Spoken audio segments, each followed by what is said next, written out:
നമഃ ശിവായ.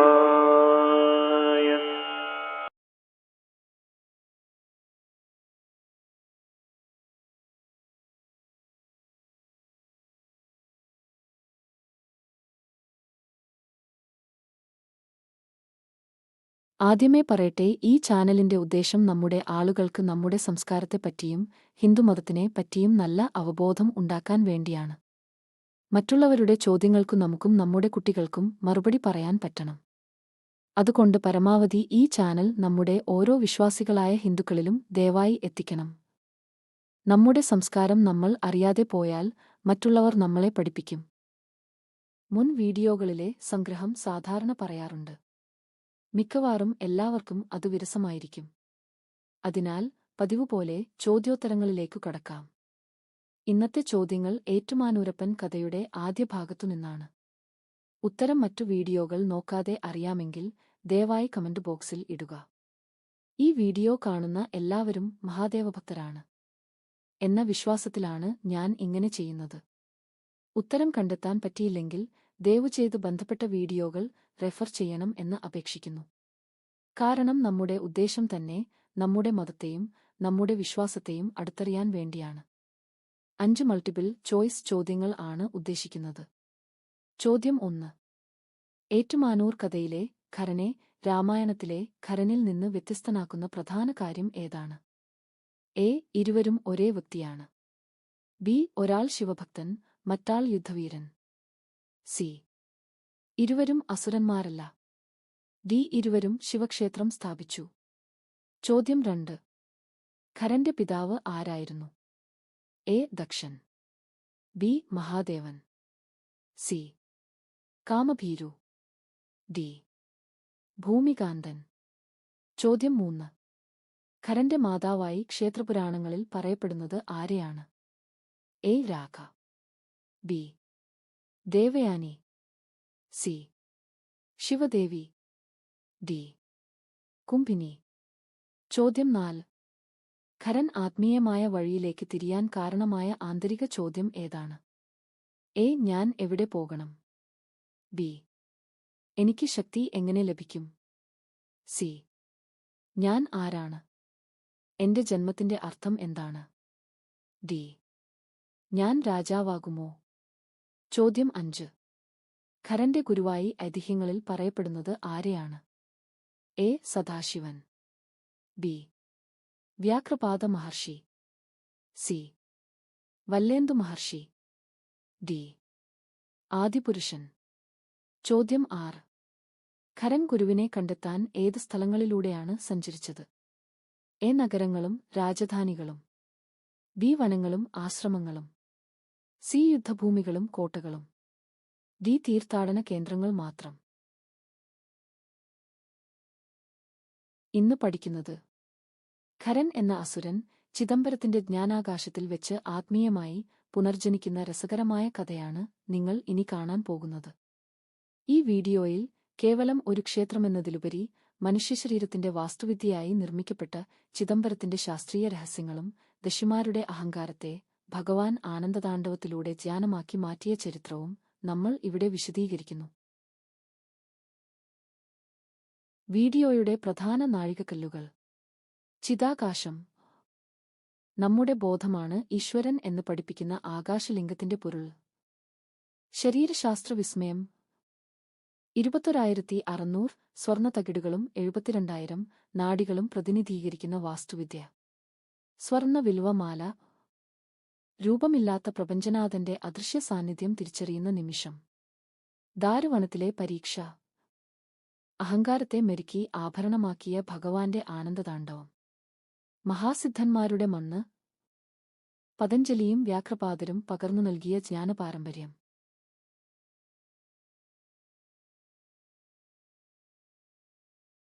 ഇനി നമുക്ക് എന്താണ് ചിദാകാശം എന്ന് നോക്കാം. ചിത് എന്നാൽ ബോധം, അംബരം എന്നാൽ ആകാശം. നമ്മുടെ ഉള്ളിലെ ബോധമാകുന്ന ആകാശത്തെയാണ് ചിദാകാശം എന്ന് വിളിക്കുന്നത്. പുറത്ത് കാണുന്ന ആകാശം പോലെ അനന്തവും എല്ലാറ്റിനെയും ഉൾക്കൊള്ളുന്നതുമാണ് നമ്മുടെ ഉള്ളിലെ ബോധമെന്ന് ചിദംബരം പഠിപ്പിക്കുന്നു. നമ്മുടെ യാത്ര ഇന്ന് ചിദാകാശത്തിലേക്ക്, അതായത് നമ്മുടെ ഉള്ളിലെ ബോധത്തിന്റെ ആകാശത്തിലേക്ക് തുടങ്ങുന്നു. ഈ ആകാശം സൃഷ്ടിക്കപ്പെടാത്തതും നശിക്കാത്തതുമായ സർവ്വവ്യാപിയായ ബോധത്തിന്റെ പ്രതീകമാണ്. പുറത്തെ ആകാശം പോലെ തന്നെ ഇത് അനന്തവും എല്ലാം ഉൾക്കൊള്ളുന്നതുമായ ഒരു വിശാലതയാണ്.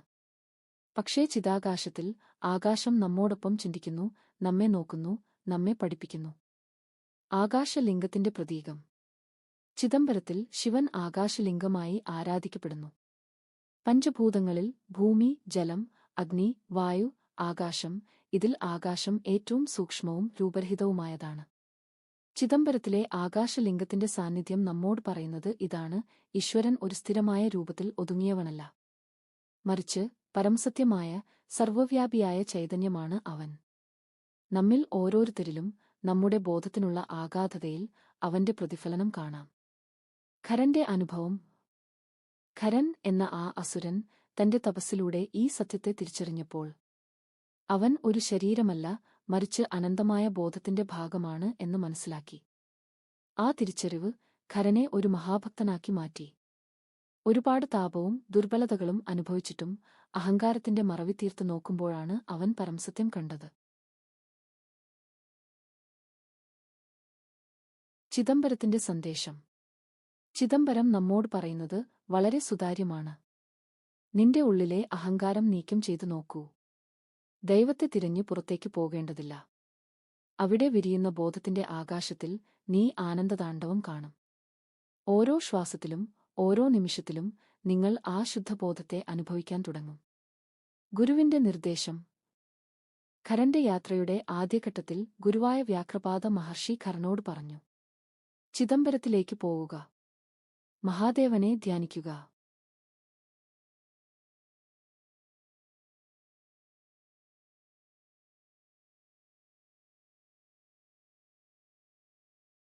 എന്തുകൊണ്ട് ചിദംബരം?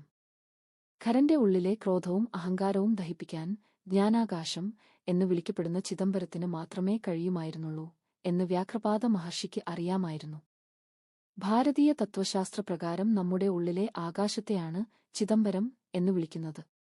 ഖരൻ വെറുമൊരു സ്ഥലത്തേക്കല്ല, മറിച്ച് തന്നെ ബോധത്തിന്റെ അഗാധതയിലേക്കാണ് യാത്ര ചെയ്തത്. ചിദംബരത്തിന്റെ ഭൂമിശാസ്ത്രപരമായ മഹിമ. തില്ലേ വനം. പഴയ കാലത്ത് ഇത് തില്ലേ, അതായത് ഒരു തരം കണ്ടൽ ചെടികൾ നിറഞ്ഞ വനമായിരുന്നു.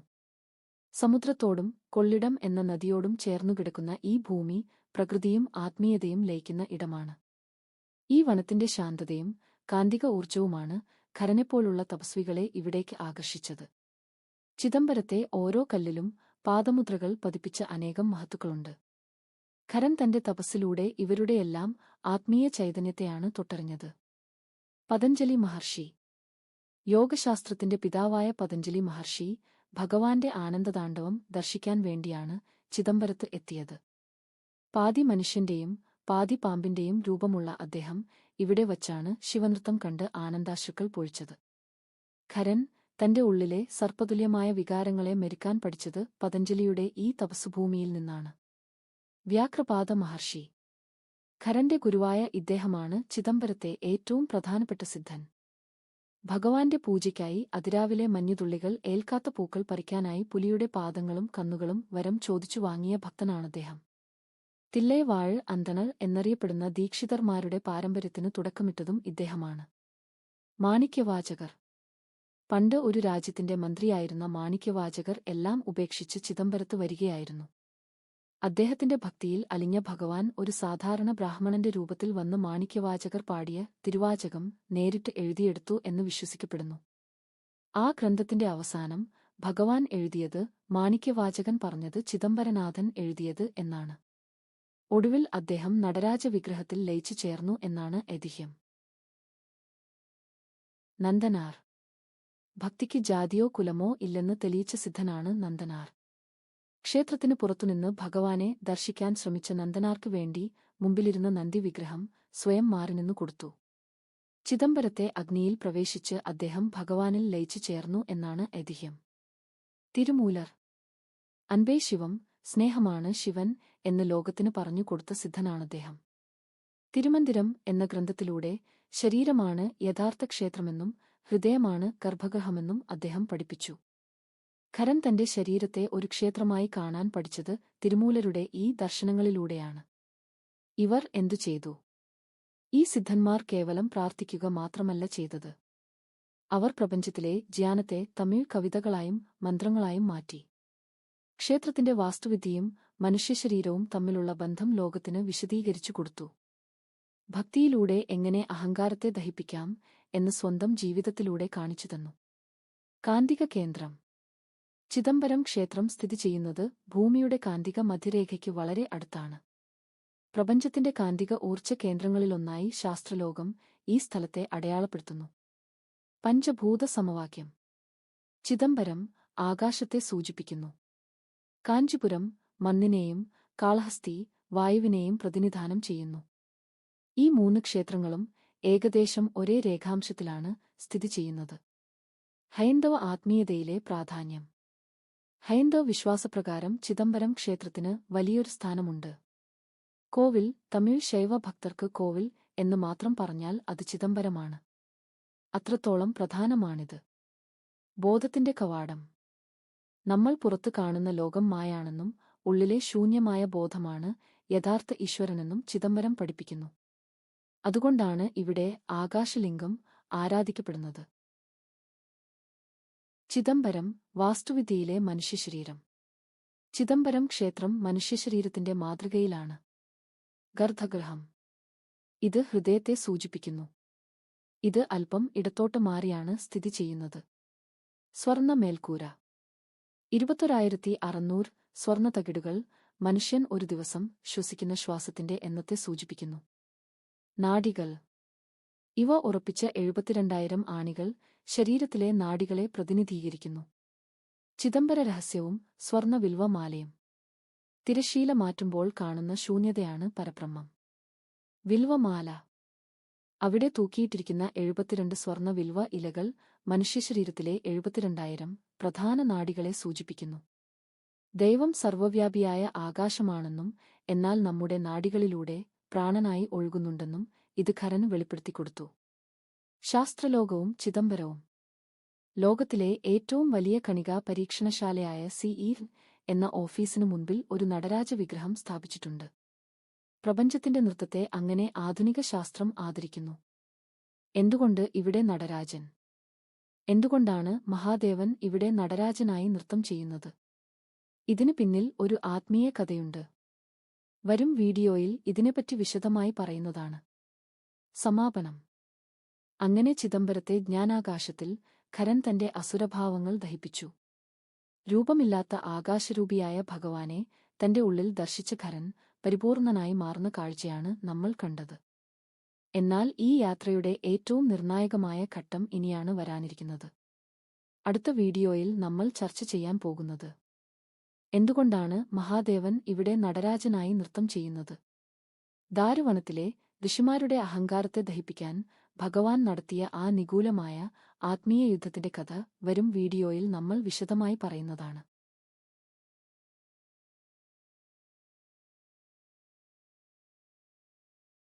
ഇനി നമ്മുടെ ഈ വിഷയത്തിലെ അറിവ് പരിശോധിക്കാം. 1. ചിദാകാശം എന്ന പദത്തിന്റെ ശരിയായ അർത്ഥം ഏതാണ്? എ. പുറത്തു കാണുന്ന ആകാശം. ബി. മനുഷ്യശരീരത്തിലെ ശ്വാസകോശം. സി. നമ്മുടെ ഉള്ളിലെ ബോധമായ ആകാശം. ഡി. ക്ഷേത്രത്തിന്റെ മേൽക്കൂര. 2. ചിദംബരത്ത് ശിവൻ ഏത് ലിംഗരൂപത്തിലാണ് ആരാധിക്കപ്പെടുന്നത്? എ. ഭൂലിംഗം. ബി. ജലലിംഗം. സി. അഗ്നിലിംഗം. ഡി. ആകാശലിംഗം. 3. പഞ്ചഭൂതങ്ങളിൽ ഏറ്റവും സൂക്ഷ്മമായത് ഏതാണ്? എ. ഭൂമി. ബി. ജലം. സി. അഗ്നി. ഡി. ആകാശം. 4. തില്ലൈവനം എന്നത് എന്തുകൊണ്ടാണ് പ്രശസ്തമായത്? എ. വലിയ രാജധാനിയായതിനാൽ. ബി. കണ്ടൽ ചെടികൾ നിറഞ്ഞ വനമായതിനാൽ. സി. യുദ്ധഭൂമിയായതിനാൽ. ഡി. വ്യാപാരകേന്ദ്രമായതിനാൽ. 5. യോഗശാസ്ത്രത്തിന്റെ പിതാവായി അറിയപ്പെടുന്ന സിദ്ധൻ ആര്? A. Nandanar. B. Manikkavachakar. C. Patanjali Maharshi. D. Vyaghrapada Maharshi. ഉത്തരങ്ങൾ താഴെ പറയുന്നതാണ്. 1. നമ്മുടെ ഉള്ളിലെ ബോധമായ ആകാശം. 2. ആകാശലിംഗം. 3. ആകാശം. 4. കണ്ടൽ ചെടികൾ നിറഞ്ഞ വനമായതിനാൽ. 5. പതഞ്ജലി മഹർഷി. പ്രേക്ഷകരുടെ ശ്രദ്ധയ്ക്ക് നമ്മുടെ വീഡിയോകളിൽ ശ്രദ്ധിച്ചു കേട്ട കാര്യങ്ങൾ ജീവിതത്തിൽ പ്രായോഗികമായി ഉപയോഗിച്ച് വിജയം നേടാൻ കഴിയും, കൂടാതെ തടസ്സങ്ങളെ എങ്ങനെ നേരിടാം എന്നും ചിന്തിക്കാം. ഈ ചാനൽ മഹാദേവ ഭക്തിയോടൊപ്പം ഭക്തനെ ആത്മീയമായും മാനസികമായും ശക്തിപ്പെടുത്തുന്ന വിധത്തിലാണ് തയ്യാറാക്കിയിരിക്കുന്നത്. ഇത് വെറുതെ കേൾക്കാൻ മാത്രം അല്ല, ചിന്തിക്കാനും പരിശ്രമിക്കാനും ആത്മവിശ്വാസം വളർത്താനും സഹായിക്കുന്ന ഒരു മാർഗമാണ്. മഹാദേവൻ പറയുന്നത് ഇതാണ്: സമയം തന്നെ ശത്രുവല്ല, നമ്മൾ അതിൽ ചെയ്യുന്ന പ്രവൃത്തികളാണ് വിധിയെ രൂപപ്പെടുത്തുന്നത്. ഇവിടെയാണ് വാമദേവ മുഖത്തിന്റെ ശക്തി പ്രവർത്തിക്കുന്നത്. കഴിഞ്ഞ വീഡിയോയിൽ ഞാൻ പറഞ്ഞത് ഇതാണ്: ഗുളികകാലം പോലും നല്ലതാക്കി മാറ്റാൻ കഴിയും. സാധാരണയായി ഗുളികകാലം ഒരു മോശം സമയമായാണ് പറയപ്പെടുന്നത്. എന്നാൽ മനസ്സിലാക്കേണ്ടത് ഇതാണ്: ആ സമയത്ത് നമ്മൾ ചെയ്യുന്ന പ്രവൃത്തികളാണ് പിന്നീട് ആവർത്തിക്കപ്പെടുന്ന പ്രവണതകളായി മാറുന്നത്. ആ സമയം വെറുതെ ഇരിക്കുകയോ നെഗറ്റീവ് ചിന്തകളിൽ മുങ്ങുകയോ ചെയ്താൽ അവ തന്നെയാണ് കൂടുതൽ ശക്തമാകുന്നത്. പക്ഷേ അതേ സമയത്ത് പഠനം, ധ്യാനം അല്ലെങ്കിൽ നമുക്ക് ഇഷ്ടമുള്ള നല്ല കാര്യങ്ങൾ ചെയ്താൽ അവയും തന്നെ ജീവിതത്തിൽ ആവർത്തിക്കപ്പെടും. വാമദേവൻ നല്ല പ്രവണതകളെ പോഷിപ്പിക്കുകയും നമ്മുടെ ജീവിതത്തിൽ സൗമ്യത, വളർച്ച, സ്ഥിരത എന്നിവ നൽകുന്ന മഹാദേവന്റെ മുഖമാണ്. അതുകൊണ്ടുതന്നെ ഗുളികകാലം പോലും വാമദേവന്റെ അനുഗ്രഹത്തോടെ നല്ലതിന്റെ തുടക്കമാക്കാൻ കഴിയുന്ന സമയമാണ്. പ്രേക്ഷകരുടെ സൗകര്യാർത്ഥം താഴെ പറയുന്ന വീഡിയോ പ്ലേലിസ്റ്റുകൾ ഉണ്ടാക്കിയിട്ടുണ്ട്. സമയം ഉണ്ടാകുമ്പോൾ കാണണം. ഇതെല്ലാം നമുക്ക് മാനസികമായ പല ചോദ്യങ്ങൾക്കും മറുപടി നൽകുന്നതും മനസ്സിനെ ബലപ്പെടുത്തുന്നതും ദൈവത്തിൽ ഉള്ള വിശ്വാസം ഉറപ്പിക്കുന്നതും ആണ്. സനാതനധർമ്മ. മഹാദേവന്റെ രൂപങ്ങൾ. മനുഷ്യ ശരീരത്തിലെ ചക്രങ്ങൾ. സപ്തഗംഗ. ശിവന്റെ ശരീരത്തിലെ നാഗശക്തികൾ. മഹാദേവൻ ആത്മീയയാത്ര. പഞ്ചമുഖ ശിവൻ. താഴെ പറയുന്ന വീഡിയോകൾ വൈകാതെ കാണാവുന്നതാണ്. ഈ വീഡിയോ പ്രോത്സാഹിപ്പിച്ച എല്ലാവർക്കും എന്റെ ഹൃദയത്തിൽ നിന്നും നന്ദി. കൂടാതെ ഈ വീഡിയോ ചെയ്യാൻ പ്രചോദനം നൽകുന്ന ഏറ്റുമാനൂരപ്പന്റെ പേരിലും നന്ദി അറിയിക്കുന്നു. അഷ്ടവസുക്കൾ, അഷ്ടദിക്ക് പാലകർ. മഹാദേവൻ പഞ്ചമുഖ പരമ്പര. എന്തുകൊണ്ട് ചിലർക്ക് പ്രാർത്ഥിക്കുമ്പോൾ വിളക്ക് വെക്കുമ്പോൾ ദോഷം വരുന്നതായി തോന്നുന്നു? ദേവന്മാരും അസുരന്മാരും ഒരു ഭഗവാൻ ചിന്തിക്കുന്നത് ഭക്തന്റെ സന്തോഷത്തെ. മഹാദേവൻ ഭക്തനെക്കുറിച്ച് എപ്പോഴും ചിന്തിക്കുന്നു. അവന്റെ സന്തോഷവും ദുഃഖവും ആശങ്കകളും മനസ്സിലാക്കുന്നു. ഭക്തനും മഹാദേവനും തമ്മിൽ പരസ്പരം ഒരു നല്ല ബന്ധം സൃഷ്ടിക്കപ്പെടുന്നു. ഈ ബന്ധം ജീവിതത്തെ നല്ല അനുഭവങ്ങളിലേക്ക് നയിക്കുന്നു. ജീവിതത്തിലെ ഓരോ നല്ല സമയവും മോശം സമയവും ഗുരുക്കന്മാരാണ്. പ്രത്യേകിച്ച് കഠിന സമയങ്ങൾ നമ്മളെ പഠിപ്പിക്കാനാണ് വരുന്നത്. അവയിൽ നിന്ന് പഠിച്ച് മഹാദേവനിൽ വിശ്വാസം നിലനിർത്തി ധൈര്യത്തോടെ ജീവിതത്തെ നേരിടുകയാണ് നമ്മുടെ ധർമ്മം. മഹാദേവൻ നമ്മളെ പരീക്ഷിക്കുന്നില്ല, നമ്മളെ ശക്തരാക്കുകയാണ്. മഹാദേവന്റെ മഹത്വം ഒരു ജന്മം കൊണ്ടുപോലും മുഴുവൻ പറയാനാവില്ല, അത്രയേറെ ആഴമുള്ളതാണ് ശിവതത്വത്തിന്റെ മഹിമ. ഈ വീഡിയോയുടെ അവസാനത്തിൽ യോഗ ചെയ്യാൻ ആഗ്രഹിക്കുന്നവർക്കായി 15 മിനിറ്റ് ധ്യാനം ഉൾപ്പെടുത്തിയിട്ടുണ്ട്. ഇത് മനസ്സിന് പോസിറ്റീവ് എനർജി നൽകുകയും സമ്മർദ്ദം, ആശങ്ക, അമിതചിന്ത എന്നിവ കുറയ്ക്കാനും സഹായിക്കും. ആദ്യമായി ധ്യാനം ചെയ്യുന്നവർ 1 മിനിറ്റിൽ നിന്ന് തുടങ്ങുക. ആദ്യ ദിവസം 1 മിനിറ്റ്, അടുത്ത ദിവസം 2 മിനിറ്റ് എന്നിങ്ങനെ ക്രമമായി കൂട്ടാം. പ്രേക്ഷകർക്ക് സൗകര്യമാകാൻ ഓരോ മിനിറ്റ് കഴിയുമ്പോഴും സ്ക്രീനിൽ സമയം കാണിക്കും. ശരീരത്തിലെ എല്ലാ രക്തധമനികളിലും ഉണർവ് സൃഷ്ടിക്കുകയും ഹൃദയാരോഗ്യവും രക്തസമ്മർദ്ദവും മെച്ചപ്പെടുത്തുകയും ചെയ്യുന്നു. നിയന്ത്രിതമായ ശ്വാസക്രമം ശ്വാസകോശങ്ങളുടെ പ്രവർത്തനം മെച്ചപ്പെടുത്തുകയും ശ്വാസതടസ്സം പോലുള്ള അസുഖങ്ങൾ കുറയാൻ സഹായകരമാകുകയും ചെയ്യുന്നു. ഈ ധ്യാനം ഉറക്കത്തിന്റെ ഗുണനിലവാരം ഉയർത്തുകയും പ്രതിരോധശേഷി വർദ്ധിപ്പിക്കുകയും ശരീരത്തിലെ പ്രാണവായുവിന്റെ പ്രവാഹം സജീവമാക്കുകയും ചെയ്യുന്നു. 10 സെക്കൻഡ് ഇടവേളയിൽ ഓം നമഃശിവായ എന്ന പഞ്ചാക്ഷരി മന്ത്രം 30 തവണ ജപിക്കുന്ന രീതിയിലാണ് ഇത് ഉൾപ്പെടുത്തിയിരിക്കുന്നത്. ഓരോ മിനിറ്റിലും പുതിയ മിനിറ്റിന്റെ നമ്പർ സ്ക്രീനിൽ കാണിക്കുന്നതാണ്. ഇത് മാനസിക സ്ഥിരതയും ആത്മീയ ശാന്തിയും ആന്തരിക സമതുലിതാവസ്ഥയും കൈവരിക്കാൻ സഹായിക്കുന്നു. ഇത് യോഗയിലെ ഒരു അടിസ്ഥാന പ്രാക്ടീസ് ആണ്. ഭക്തിയോടെ ചെയ്യുകയാണെങ്കിൽ കൂടുതൽ ഫലം ലഭിക്കും.